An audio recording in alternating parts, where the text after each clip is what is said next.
Dipanggilnya Ahmad. Linggar. Jadi tadi ada tiga ya Pak. Siapa yang dulu? Siapa namanya? Farel Nanda. Maaf ya. Kelewat ya. Farel Nanda. Panggilan juga Farel. Oke. Oke, pada pembelajaran pagi hari ini yaitu kita akan masuk ke bab 1 mengenai makhluk hidup yang ada di bumi ini. Di sekitar kalian tuh pasti kalian pernah melihat kan ada berbagai macam burung, tanaman, kemudian hewan, kucing, ya kan? Nah, itu akan masuk ke bab 1 yaitu tentang keanekaragaman hayati. Nah, sebelum itu ada tujuan pembelajaran pada bab ini yaitu nanti kalian akan diharapkan bisa menjelaskan pengertian keanekaragaman hayati, kemudian mengidentifikasi tingkatan keanekaragaman hayati, kemudian menjelaskan keanekaragaman hayati yang ada di Indonesia dan menguraikan manfaat keanekaragaman hayati bagi kehidupan sehari-hari. Nah, sebelum itu apa sih yang kalian ketahui mengenai keanekaragaman hayati? Coba Mas Farel, apa yang kamu ketahui mengenai keanekaragaman hayati menurut pakai bahasa kamu? Apa? Mas ya, mungkin bisa bantu temennya? Atau ada yang tahu apa itu keanekaragaman hayati menurut bahasa kalian sendiri? Ya betul banget. Jadi keanekaragaman hayati itu merupakan variasi makhluk hidup yang meliputi berbagai perbedaan tingkat pada gen, spesies, dan ekosistem. Nah, itu terjadi karena adanya faktor keturunan dan lingkungan. Jadi keanekaragaman hayati itu meliputi banyak sekali variasi makhluk hidup yang ada di sekitar kita. Nah, keanekaragaman hayati sendiri itu ada 3 tingkatan. Yang pertama ada tingkatan gen, spesies, dan ekosistem. Yang pertama ada keanekaragaman hayati tingkat gen. Nah, bisa kalian lihat di sini, kalau tingkat gen itu merupakan keanekaragaman hayati dalam satu jenis, tetapi ada keanekaragaman gen di dalamnya. Jadi keturunannya itu berbeda, tapi dia itu dalam satu jenis, dalam satu spesies. Jadi contohnya kayak ayam. Dia tuh satu jenis kok, tapi dia punya warna bulu yang berbeda. Dan ada pada tumbuhan, dia mawar, masuk dalam rosa SP. Nah, dia tuh dalam satu jenis, tapi dia memiliki warna yang berbeda. Sama halnya juga dengan bunga setapu, yang juga memiliki satu jenis, tapi warnanya berbeda. Ada yang bisa contoh lagi? Contoh dari selain dari gambar yang di atas tentang keanekaragaman gen. Siapa? Tangan, nanti tak kasih hadiah duluan. Harimau. Harimau, coba apa? Harimau tuh jenis apa aja gitu gennya? Ada harimau apa? Kemudian? Jawa, kemudian? Apa? Jalan. Kemudian harimau putih. Itu merupakan contoh dari tingkat keanekaragaman hayati tingkat gen. Jadi dia itu ada satu jenis tetapi keturunannya berbeda. Kemudian yang kedua ada tingkat spesies. Nah, tingkat spesies ini dia itu berbeda jenis tapi satu famili atau genus. Jadi contohnya dia ini satu famili termasuk famili kucing-kucingan. Nah, tapi dia itu beda jenisnya. Contohnya ini kucing domestik. Kemudian ada harimau. ada yang mata tutul, ada singa. Nah, yang besar-besar ini biasanya kan disebutnya kucing besar, ya kan? Nah, itu mereka keanekaragaman jenis tingkat jenis. Kemudian ada juga nih tanaman, jenisnya kacang-kacangan, tapi beda kan jenisnya sama bentuknya, tapi dia di dalam satu famili atau satu genus itu. Kemudian ini ada padi-padian atau rumput-rumputan. Jadi dia itu dari satu famili, alang-alangan. Ada alang-alangan, rumput-rumput, terus kemudian gandum, jagung, dan padi. Jadi ada variasi yang terjadi antar individu yang berbeda spesies dalam satu famili atau genus, yang perbedaannya itu lebih mencolok dan lebih dipahami dari perbedaan daripada perbedaan dari tingkat gen, seperti itu. Atau ada yang mau kasih contoh lagi tentang keanekaragaman hayati tingkat spesies? Coba Mas, itu Mas siapa namanya tadi, Prabu ya? Coba contoh dari keanekaragaman hayati tingkat spesies banyak sekali. Kalau kamu tahu dulu. Jeruk, ada jeruk apa? Jeruk tadi.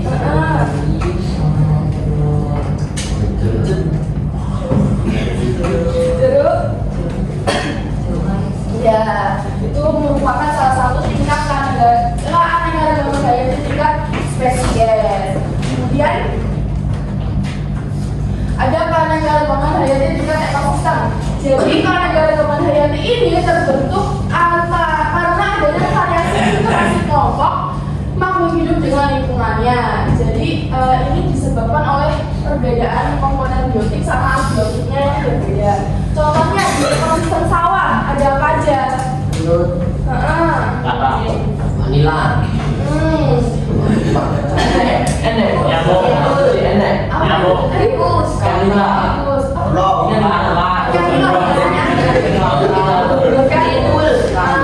Coba ekosistem gurun ada apa aja? Jadi dia tuh berbeda di faktor abiotik sama biotiknya. Makanya ini ada keanekaragaman tingkat ekosistem.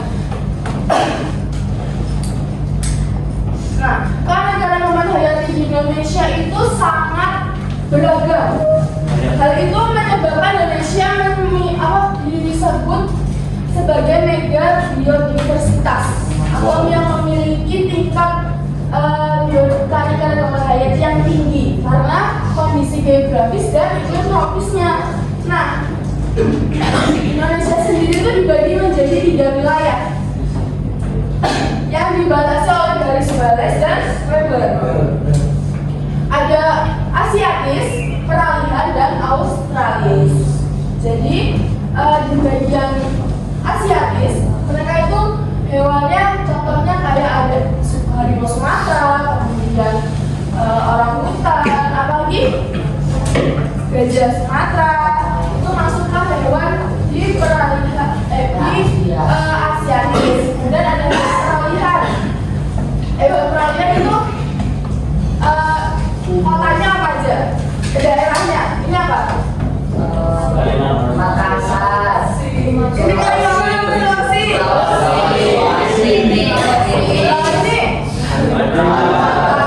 Kalau di Sulawesi apa? Dan NTT. Ini masuk ke daerah peralihan. Itu contoh hewannya apa aja? Kemudian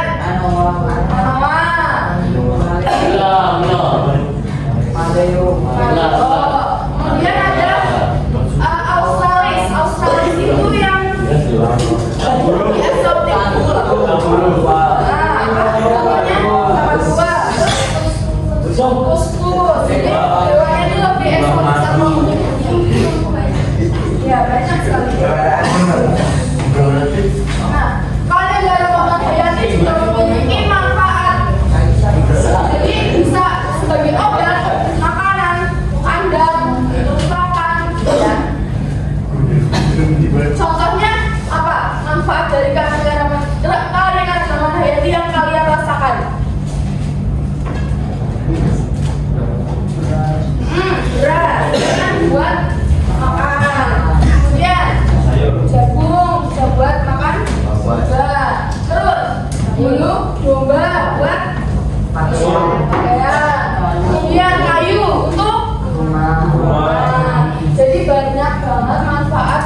lebih. Nah, jika dibiarkan secara terus-menerus, kalian nanti nggak akan memperoleh lagi manfaat dari keanekaragaman hayati. Jadi kalian harus tetap menjaga ekosistem alam sekitar. Seperti contohnya gimana cara menjaganya? Konservasi, kemudian tidak membuang sampah, kemudian banyak.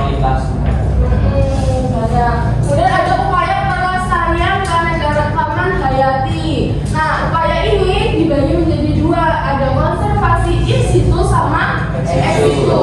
Kalau in situ itu ada yang tahu apa? Di dalam. Kalau ex situ? Kalau contoh dari in situ? Alam, kemudian kebun binatang. Itu ex situ. Kalau kebun binatang itu ex situ karena dia dipindah dari habitatnya untuk dikonservasi di dalam. Kemudian pengembangan teknologi seperti kultur jaringan dan koloni. Kemudian serta edukasi masyarakat tentang pentingnya biodiversitas. Nah, kalau kultur jaringan itu jadi kayak kalian biasanya itu nanti ngambil satu jaringan hewan atau tumbuhan nanti dikembangbiakan. Kalau koloni itu kayak perkawinan silang. Oke, ada yang bisa menyimpulkan apa tadi keanekaragaman hayati, kemudian apa itu tingkat keanekaragaman hayati tingkat gen, spesies, ekosistem, terus apa lagi? Halo. Coba siapa ya? Masnya, coba tadi keanekaragaman hayati itu apa? Tadi udah dijelaskan. Kalau masnya memperhatikan pasti bisa. Gampang sekali kok. Apa? Keanekaragaman hayati itu apa? Ada yang bisa? Coba mbaknya, keanekaragaman hayati itu apa? Menurut bahasa mbaknya. Gak tahu? Mbaknya? Tahu? Gak tahu? Berarti kalian belum paham kalau pada banyaknya nggak tahu. Belum diulang. Masih ngantuk? Coba kita screening dulu ya. Yang kecil-kecil aja. Kan masih ngantuk kan? Nah, ini kayak tepuk satu gitu loh. Kalian kayak satu tepuk dua. Nanti yang salah maju. Jawab pertanyaan, oke? Iya. Konsentrasi ya. Semuanya harus ikut. Tepuk satu. Tepuk dua.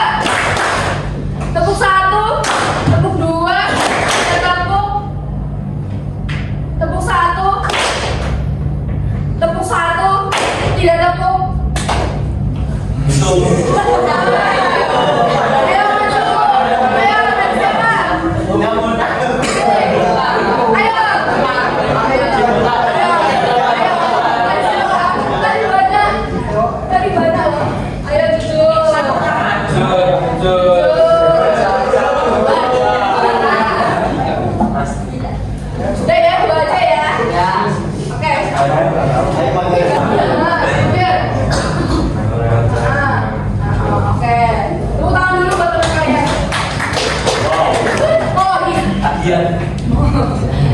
Oke.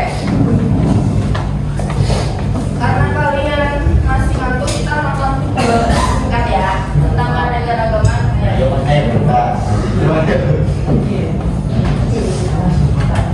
Diperhatikan supaya kalian paham untuk mengerjakan soal.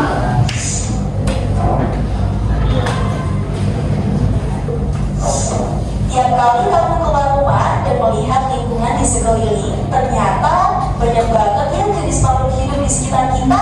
Ada berbagai jenis makhluk hidup seperti unta, burung, kucing, pohon, kupu-kupu dan lain sebagainya. Kok bisa sih makhluk hidup di muka bumi ini bermacam-macam banget? Keberagaman makhluk hidup tadi itu terjadi karena adanya pengaruh faktor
banyak sekali jenis hewan. Hewan ternak seperti sapi, kuda, kerbau, kambing, hingga ayam. Walaupun berbeda jenis, habitat, dan perilaku, tapi mereka tergolong dalam satu famili yang sama.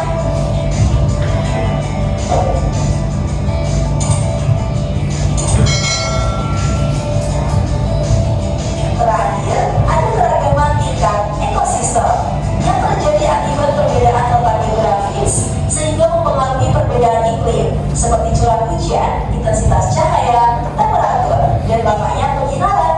Ekosistem sendiri ada ekosistem darat dan laut yang tentunya memiliki flora dan fauna yang berbeda. Dari ekosistem darat terbagi menjadi savana, di mana ekosistem ini didominasi oleh rumput dan hanya memiliki beberapa pohon yang bisa dijumpai di wilayah tropis. Selanjutnya ada padang rumput, hampir sama dengan savana. Bedanya adalah di padang rumput tidak ada pohon sama sekali. Ada juga gurun, di mana wilayah ini memiliki temperatur udara yang sangat ekstrim. Maka dari itu hanya beberapa organisme saja yang bisa hidup di sana. Sama halnya dengan hutan gurun dan taiga, tapi didominasi tumbuhan yang bentuk daunnya seperti jamu. Dan yang terakhir ada tundra, di mana tundra itu kebalikannya dari gurun seperti benua Antartika. Sedangkan untuk ekosistem perairan itu terdiri dari dua macam, mulai dari ekosistem air tawar berupa danau, rawa ataupun sungai, dan juga ekosistem air laut berupa pantai pasir, terumbu karang, dan laut dalam. Komponen biotik ekosistem perairan itu terdapat 5 kelompok besar. Ada plankton, nekton, neuston, bentos, dan perifiton. Indonesia itu merupakan negara yang sangat kaya akan biodiversitasnya yang mengakibatkan flora dan fauna di Indonesia sangat beragam ya. Oleh karena itu, kita sebagai generasi milenial harus terus menjaga kelestarian biodiversitas Indonesia. Nah, itu tadi tingkat. Nah, tadi udah diperhatikan kan videonya. Ada yang mau bertanya dulu sebelum mengerjakan soal? Udah ada? Jadi udah paham ya? Oke? Oke, sekarang bakal membagikan LKPD berkelompok 5 sampai 6 orang. Silakan. Mau pilih sendiri atau pilih sendiri? Udah, ayo. Segera.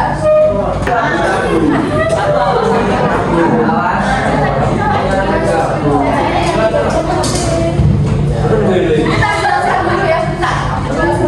Ini kan asuran satu nanti sedang diajukan. Ini nanti menjelaskan dulu, ayo perhatikan. Halo. Perhatikan.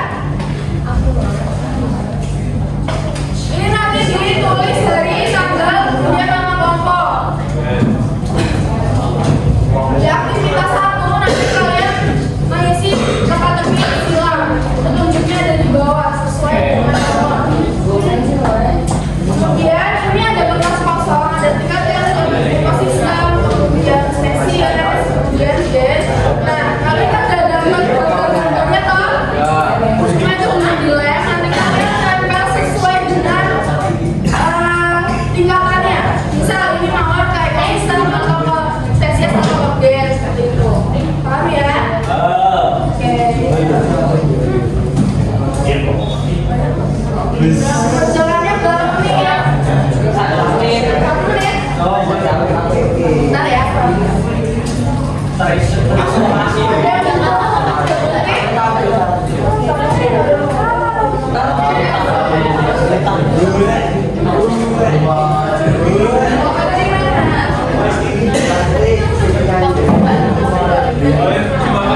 Ada mawar merah, mawar putih, mawar kuning, mawar pink.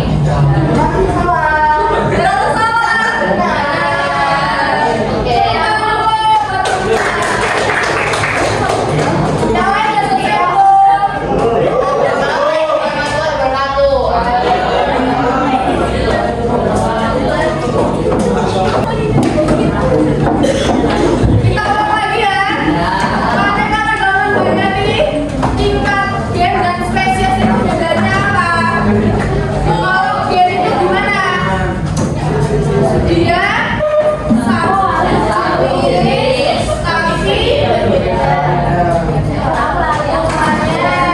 bisa beda bulu, beda rasa, kemudian beda warna.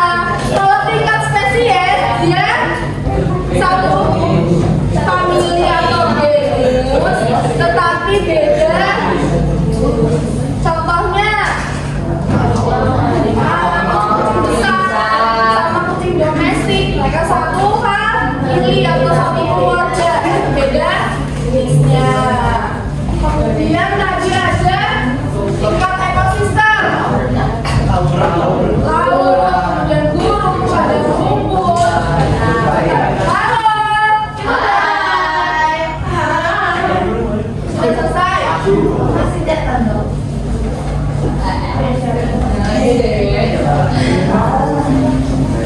Oke, berarti sudah paham tentang keanekaragaman hayati?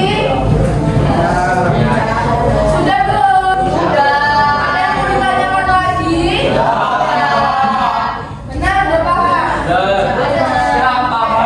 Untuk penugasan di rumah, saya minta kalian bisa mencari di sekitar kalian atau di rumah, di sekolah maupun dimanapun, tingkat keanekaragaman hayati. Jadi misal gen di rumah kalian ada apa, gitu. Jadi cuma